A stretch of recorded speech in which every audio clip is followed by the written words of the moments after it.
السلام علیکم، میں ہوں اویس اور آپ دیکھ رہے ہیں اے پی ٹویٹس۔ اب یوسف علیہ السلام نے اپنے بھائی بنیامین کو پہچان لیا اور اپنے پاس بلایا اور خفیہ طریقے سے ان کو بتا دیا کہ میں یوسف ہوں تمہارا حقیقی بھائی، اور اپنے بھائی بنیامین کو دلاسا دیا کہ اب سختی کے دن ختم ہو چکے ہیں، لہٰذا اب کوئی رنج و غم نہیں۔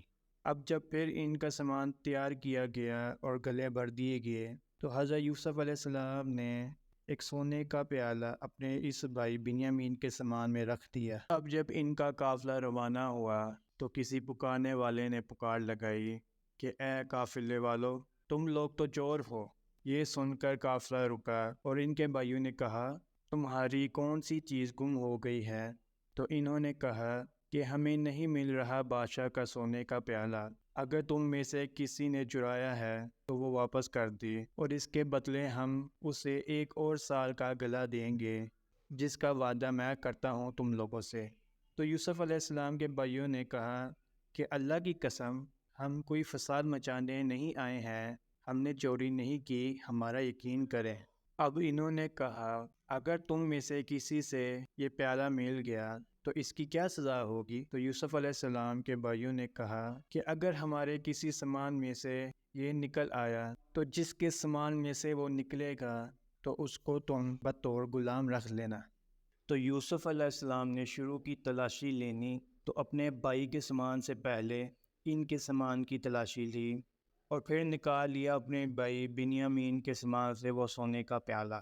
قرآن میں آتا ہے، یہ چال ہم نے یوسف علیہ السلام کو بتائی، ان کے لیے یہ ممکن نہیں تھا کہ اپنے بھائی کو روک سکیں اپنے پاس بادشاہ کے دین کے اعتبار سے۔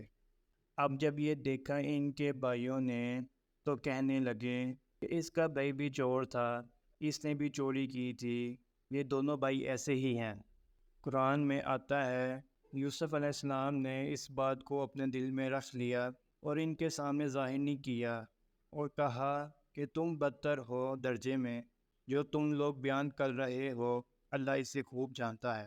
اب ان کے بھائی کہنے لگے، اے عزیز مصر، اس کا باپ یعنی حضرت یعقوب علیہ السلام بہت برے ہیں، اس کی جدائی ان سے برداشت نہیں ہوگی، آپ ایسا کریں ہم میں سے کسی کو اس کی جگہ پہ روک لیں۔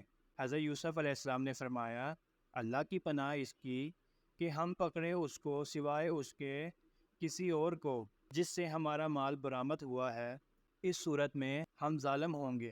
یہ سن کر ان کے بھائیوں نے آپس میں مشورہ کیا، اور ان میں سے ان کے بڑے نے کہا، جانتے ہو نا کہ تم اپنے باپ حضرت یعقوب علیہ السلام سے وعدہ کر کے آئے تھے اپنے بھائی کے بارے میں، اور یاد کرو اس سے پہلے تم لوگوں نے کتنا بڑا ظلم کیا تھا یوسف کے معاملے میں، لہٰذا میں تو اب واپس جانے والوں میں سے تو نہیں، البتہ ہمارا باپ یعنی حضرت یعقوب علیہ السلام خود مجھے اجازت دیں۔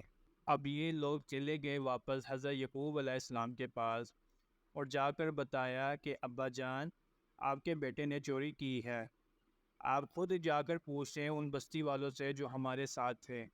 حضرت یعقوب علیہ السلام نے کہا کہ تمہارے نفسوں نے اپنی طرف سے یہ بات بنا لی ہے، اور میں کر ہی کیا سکتا ہوں سوائے اس کے کہ صبر کروں، اور کہا کہ مجھے امید ہے کہ اللہ ان سب کو لے آئے گا میرے پاس۔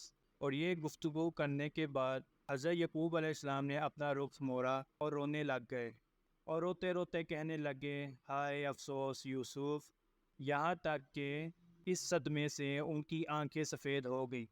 یہ دیکھ کر ان کے بیٹوں نے کہا، باجان، خدا کی قسم، آپ تو یاد ہی کرتے رہیں گے یوسف کو، یہاں تک کہ آپ اپنے آپ کو ہلاک کر بیٹھو گے۔ حضرت یعقوب علیہ السلام نے فرمایا، میں نے اپنا غم اپنے رب کے سامنے ظاہر کر رہا ہوں، میں نے تم سے کچھ نہیں کہا، اور کہا، اے میرے بیٹو، جاؤ جاؤ تلاش کرو یوسف کو اور اس کے بھائی کو، اور اللہ کے فضل سے مایوس نہ ہو، بے شک اللہ سے مایوس وہی ہوتے ہیں جو کافر ہوتے ہیں۔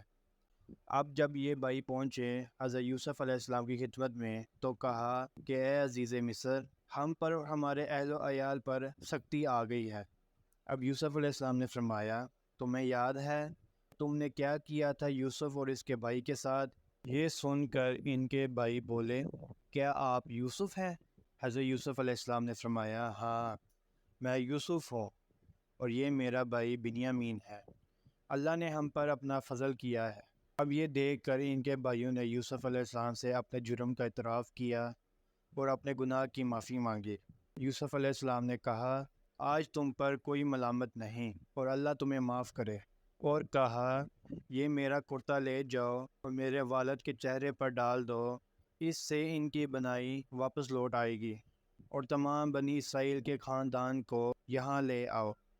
اب یہ قافلہ مصر سے روانہ ہوا، جس میں حضرت یوسف علیہ السلام کا دیا ہوا کرتا بھی تھا۔ تو حضرت یعقوب علیہ السلام اپنے خاندان کے لوگوں سے کہنے لگے کہ اگر تم مجھے یہ نہ کہو کہ برا سٹیا گیا ہے، تو مجھے تو یوسف کی خوشبو آ رہی ہے۔ تو ان کے گھر والوں نے کہا، خدا کی قسم آپ ابھی بھی اپنے پرانے خیالوں میں ہیں، آپ سمجھتے ہیں کہ یوسف ابھی زندہ ہے۔ تو جب وہ بشارت دینے والا آیا تو اس نے حضرت یوسف کا کرتا ڈالا حضرت یعقوب علیہ السلام کے چہرے پر، اور اس طرح ان کی بنائی لوٹ آئی واپس۔ حضرت یعقوب علیہ السلام نے کہا کہ میں نے تمہیں نہیں کہا تھا کہ مجھے یوسف کی خوشبو آ رہی ہے؟ حضرت یعقوب علیہ السلام کے بیٹوں نے کہا، ابا جان ہمارے لیے استغفار کیجیے، یقیناً ہم سے غلطیاں ہوئی ہیں۔ حضرت یعقوب علیہ السلام نے کہا کہ میں عن قریب اپنے رب سے تمہاری بخشش کی دعا کروں گا۔ اب جب یہ سب کے سب آ گئے قافلے کی صورت میں حضرت یوسف علیہ السلام کے پاس، تو انہوں نے اپنے والدین کو اپنے پاس جگہ دی اور سب سے کہا کہ آپ سب مصر میں داخل ہو جائیں، جہاں انشاءاللہ سب چین سے رہیں گے۔ اور انہوں نے اپنے والدین کو تخت پر بٹھایا اور وہ سب ان کے سامنے سجدے میں گر پڑے۔ یہ سجدہ جو انہوں نے کیا تھا، یہ سجدہ تعظیمی کہلاتا ہے، جو کہ پہلے شریعتوں میں جائز تھا، مگر اس شریعت محمدی میں سجدہ تعظیمی حرام کر دی گئی۔ اب حضرت یوسف علیہ السلام نے کہا کہ ابا جان، یہ ہے وہ تعویل میرے خواب کی جو میں نے بچپن میں دیکھا تھا۔ 11 ستارے اور سورج اور چاند میرے سامنے سجدہ کر رہے تھے۔ میرے رب نے میرے اس خواب کو سچا کر دکھایا، اور اس نے مجھ پر بڑا احسان فرمایا کہ مجھے قید خانے سے نکالا اور آپ کو دیہات سے یہاں لے آیا، حالانکہ اس سے پہلے شیطان نے میرے اور میرے بھائیوں کے درمیان فساد ڈال دیا تھا۔ تو دوستو، یہ تھا قصہ یوسف علیہ السلام، جو کہ اللہ تعالیٰ نے سورۃ یوسف میں تفصیلاً بیان فرمایا ہے۔ اگر آپ کو یہ ویڈیو اچھی لگی ہو تو لائک اور سبسکرائب کرنا نہ بھولیں۔ اپنی دعاؤں میں یاد رکھیں۔ اللہ حافظ۔